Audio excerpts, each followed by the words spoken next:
There are a ton of series out there that focus on the magic of friendship. It's always the cliche of friends coming together in the end to light the darkest hour, or a bond that never breaks despite the hardest of trials, or even in some tough cases, individuals have to decide what's more important, protecting the greater good or protecting your friend. Madoka Magica definitely explores a lot of these concepts, especially in regards to the big question if performing actions in the name of friendship is truly selfless, or if the actions you committed were really secretly for your own gains. It's certainly an interesting topic within a series that allows for plenty of room for debates around morality, although considering in our last video we spoke about a mad scientist who sent children to hell in order to turn them into furries, I'm pretty confident we won't have any major ethical problems here. These kids are what, 14, 15 years old? What's the worst thing any of them could possibly do? You didn't have to cut me off. Make out like you never know we were nothing.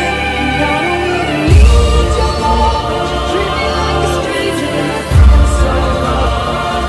So God damn it.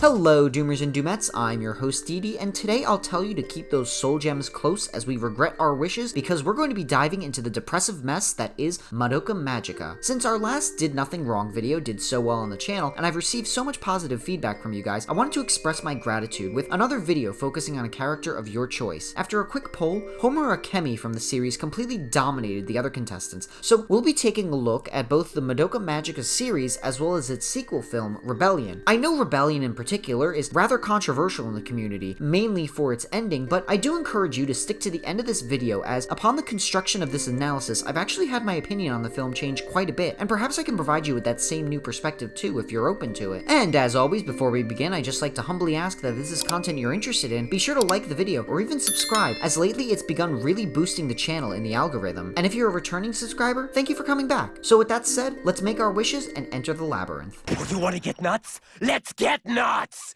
I brought so many bullets! Puella Magi Madoka Magica, commonly referred to as simply Madoka Magica, began in 2011 as a 12-episode anime series. It tells the tale of Madoka Kaname, a middle school student who is approached by a magical cat-like creature known as Kyubey, who is trying to encourage her to make a contract with him, where he will grant her any wish her heart desires in exchange for becoming a magical girl. Magical girls are important in this universe as they fight off beings known as witches, who in this series are more like abstract horrors that prey on negative emotions. Things, however, are not exactly as they appear, as the mysterious Homura Akemi cryptically warns Madoka the dangers of becoming a magical girl, and all hell breaks loose when it's revealed that witches were actually former magical girls the whole time, who fell into the deep pit of despair and became abominations. It's a visually beautiful series with plenty of abstract imagery and out-of-place animation to really make it feel unique. The series plays on a lot of magical girl series tropes, only to completely flip them on their head later within the series through some clever subversion. Now, there's a lot to talk about within the series, and like many other successful anime out there have been countless spin-offs and other projects. There's a lot left to interpretation as well, and plenty of themes that you can make several hours worth of content talking about. But to try to narrow things down, we'll mainly be discussing the 12-episode anime as well as the film Rebellion from Homura Akemi's perspective. So let's talk about her journey within the show. Homura Akemi is introduced to us from the very beginning as a mysterious new transfer student to Madoka's middle school, and vaguely warns her about the dangers of giving up who you are. This distant nature of her, as well as her enigmatic behavior around Kyubey, causes some suspicion, such as when Sayaka and Mami become distrustful of her and question her motives, while Madoka is the only one to consider what she has to say, and she is also the only one that Homura appears to be taking any interest in. The only scenes where Homura seems to recognize others in any meaningful capacity is in her unenthusiastic attempt to half-heartedly stop Mami from getting too ahead of herself, and then when Homura attempts to stop Sayaka from losing herself. However, Homura even admits that the only reason she feigned any concern for Sayaka was because she didn't want to see Sayaka's pain start affecting Madoka too. From there, all we know is that Homura is attempting to prepare for the arrival of a powerful witch known as Walpurgisnacht. After the transformation of Sayaka into a witch and then her subsequent defeat, we finally get the reveal of who Homura is exactly. Homura originally was a transfer student to Madoka's middle school, but rather than being a cool, athletic, and smart individual, Homura was a meek, shy, and frail girl, having recently come out of surgery. Homura was rescued from a suicide attempt by Madoka, who then befriended her. It's from here that Homura learns what it means to be a magical girl, but things start to play out a little bit differently here. Mami is then killed when the devastating Walpurgis knot arrives, leaving only Madoka left to destroy it. Homura begs her not to, just simply wanting to escape and live together, but Madoka refuses, stating defeating Walpurgis knot is her duty and chooses to fight the witch alone. Walpurgis knot is then destroyed by her, but this costs Madoka her life, leaving Homura alone in the world once more. Overwrought with survivor's guilt and feelings that Madoka shouldn't have saved her, Homura then chooses her wish for Kyubey. 私は要さんとの出会いをやり直したい。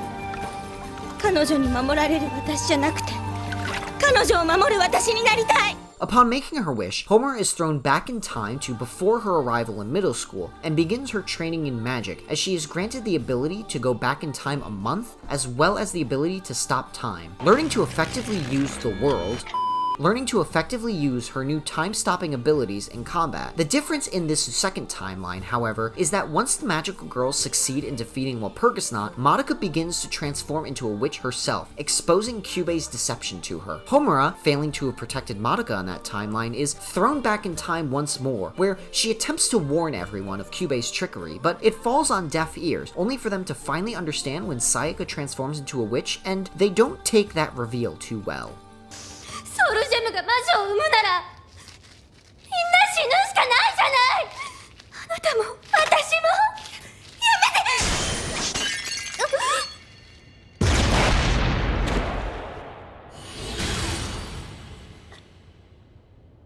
やだ、もう嫌だよ、こんなの。 This just leaves us once more with Madoka and Homura to stop Walpurgis knot, where they succeed, but they're about to transform into witches themselves after a presumably heavy battle. Madoka then saves Homura, knowing that she could reset time to fix this, but she asks her to fulfill one last request for her before she goes back in time. もう一つ頼んでいい？私魔女にはなりたくない。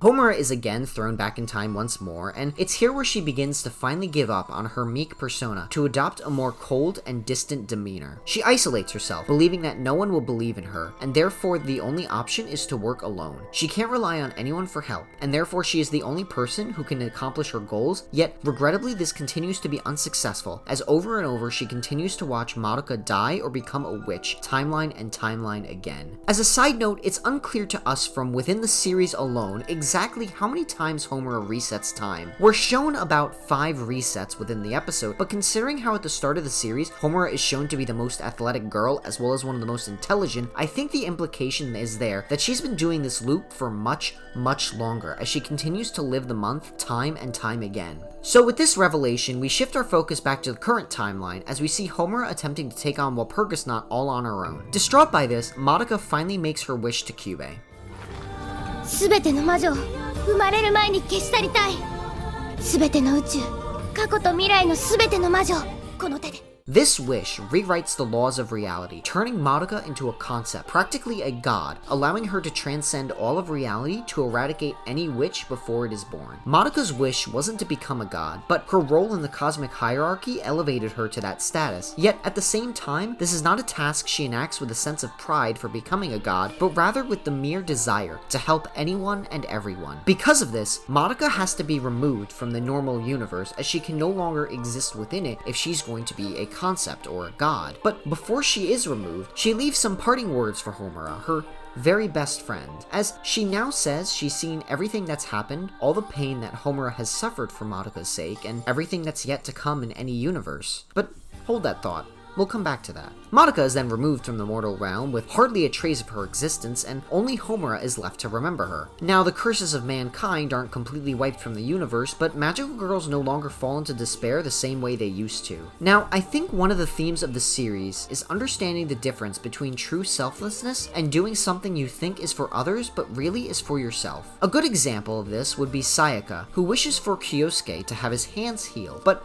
really just wanted him to be with her. Kyoko wished wished for people to listen to her father's preachings without any thought of how her father might feel about that. So let's examine Homura's wish. She wants to be the one to save Madoka and redo their first encounter. Now, on paper that may seem pretty selfish. After all, why didn't Homura merely wish Madoka back to life? However, like most things I talk about, I think the answer is a little bit more complex than that. Homura didn't simply want to bring Madoka back for one reason: survivor's guilt. Remember, in the original timeline, Homura saw herself as a burden upon others and was actually going to kill herself before the intervention of Madoka and Mami. So let's take a look at things from her perspective. Homura saw herself as someone who is only capable of being dependent on others and someone who can't do anything right by herself. She saw herself as someone who did nothing but cause trouble for others. When rescued by Madoka and Mami, she begins to admire them and truly grows close with Madoka in particular. If you're wondering why Homura didn't have an attachment to Mami, I'd say it may be due to her having an easier time connecting with Madoka by being in the same class and Madoka being a bit more forward with her affections as a friend. It's the kind of thing that a socially awkward and outcast type of character like Homura may find it easier to connect with at first rather than someone like Mami. And thus, this brings us to the end of timeline number 1. Madoka sacrifices herself to defeat Walpurgis Knot, leaving Homura alone. The reason Homura doesn't wish Madoka back to life is because she feels like all of this is her fault. She doesn't want to be saved by Madoka, not because she doesn't want Madoka to care for her, but rather she feels she's just causing her trouble, that she made Madoka sacrifice herself for her. So, is it selfish for Homura to not want to be saved? Well, do you just tell the person who is suffering from depression and self-hate to, yeah, just stop being depressed? So, that's it, right? Homura didn't do anything wrong, she just made a wish for her friend out of guilt. Nothing wrong there. Honestly, I don't see anything worth more discussion. It's not like there's a controversial film people talk about, something that would utterly change people's perception of the characters, something so drastic. Okay, come on, you know where this shtick is going. It's time to talk about Rebellion. I can't take it anymore!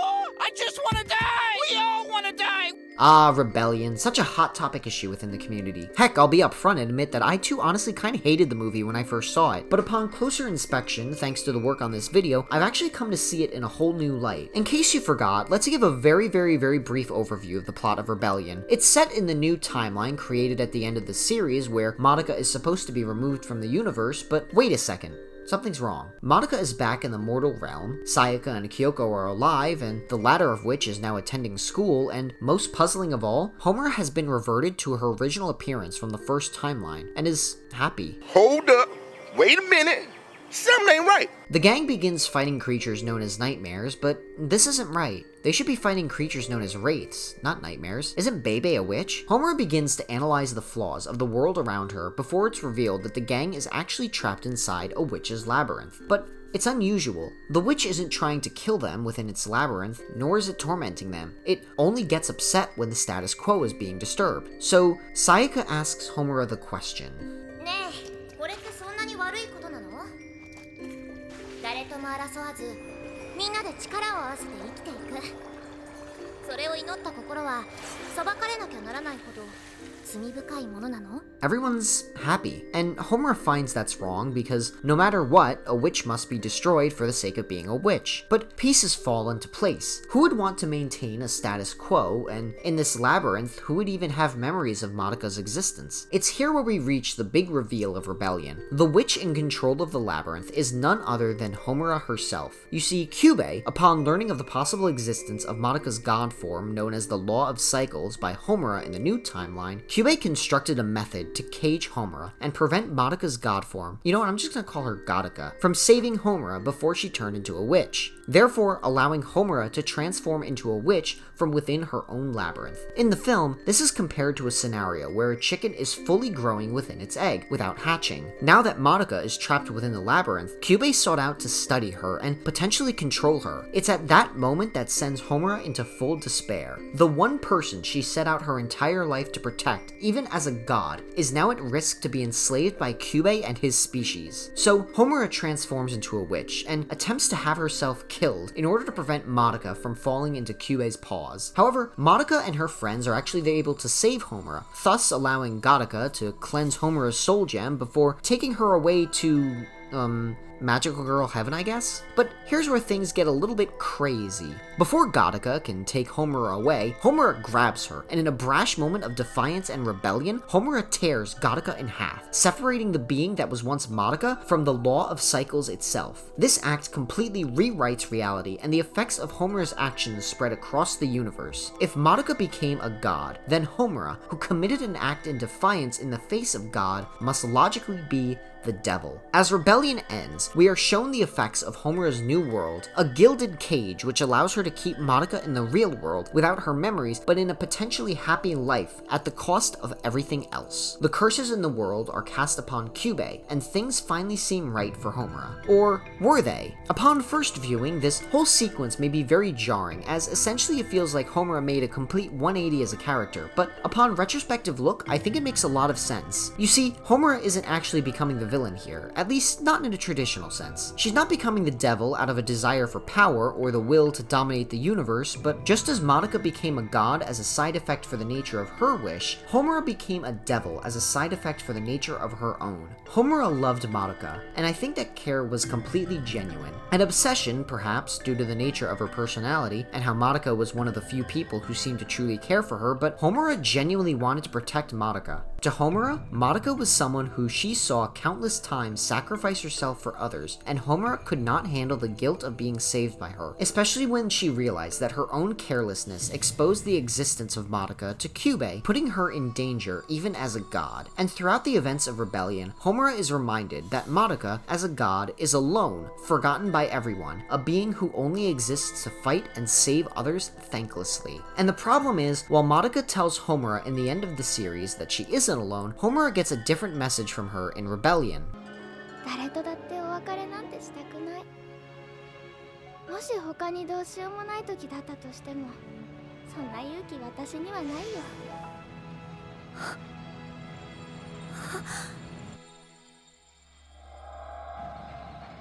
そうだったのね。